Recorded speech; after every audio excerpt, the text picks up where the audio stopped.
দেৱতাৰ চিৰপুত্ৰ হিৰণ্যকশিপুৰে ব্ৰহ্মাৰ তপস্যা কৰি অনাহাৰে অনিদ্ৰাই থাকি হেৰুৱালে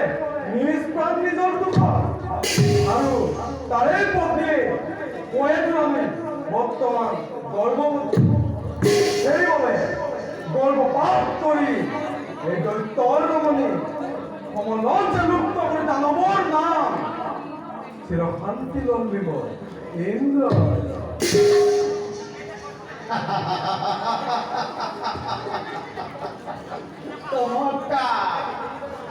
চমৎকাৰ উদ্দেশ্য তোমাৰ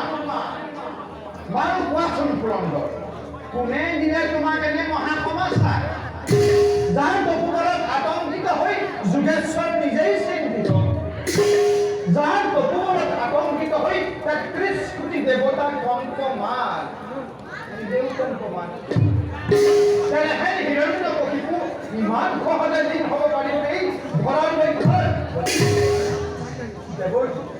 এতিয়াও অবিলম্বে বাবা তাই যাক তুমি বলপূৰ্বে হৰণ কৰিছা তেওঁৰেই গৰ্ভত আছে এক নিষ্পাপ পুৰুষ পূৰ্ণ ভাগৱত